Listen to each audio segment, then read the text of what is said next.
Protesters have set their eyes on the state legislature as Republican lawmakers push to further restrict abortions. The bill only came out last night, and already the only chance for members of the public to comment on it has come and gone. WREL state government reporter Will Doran has been following this story. Will, we saw them last night, the Republican senators and representatives all coming together talking about this. This is moving so fast. And so I ask you, is it common for a big bill like this to pass so fast? Chris, this is really uncommon. Usually it takes weeks, even months for a bill to pass at the legislature, not 2 days. Taking longer gives members of the public time to weigh in. It gives lawmakers chances to fix errors or respond to concerns that people point out. There's reasons that these things sometimes take some time. So lay out the details for us. How exactly has this all come together? So Republicans have been talking about doing some sort of abortion restriction in North Carolina ever since Roe v. Wade got overturned. That was last year, but the talks about what exactly that should mean have all been in secret until yesterday. This bill actually got posted online just before 11 p.m. And then the only chance that the public had to weigh in and give public comment was at 9 a.m. this morning. The plan is to have it on the governor's desk by tomorrow.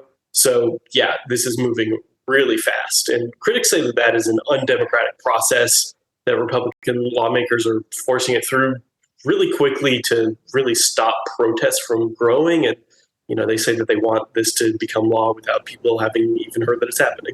I was watching the press conference yesterday, and I believe one of the GOP members had said that they had tried to reach out to Democrats and extend an olive branch to say, do we want to work on this together? And they said, no, that's not the case. And so I wonder, what are Republicans actually saying about the accusations that this is moving too fast, that the public hasn't had ample time to actually talk about it? Well, you're exactly right. They said that we've heard some people say they reached out to Democrats and got no response. We've heard other Republicans say that they just assumed no Democrats would want to work with them on abortion, since this is such a, divisive political issue. And they've really defended the secrecy. They didn't feel the need to let Democratic lawmakers or members of the public know what they were debating. And, these talks, they go into exactly what details should be in this bill. And it comes down to the simple fact: Republicans have supermajorities in both chambers of the legislature, and that means they can override any vetoes from Democratic Governor Roy Cooper. So they don't need to work with Democrats on this. As long as all the Republicans stick together, they can pass these abortion restrictions into law, even over a veto.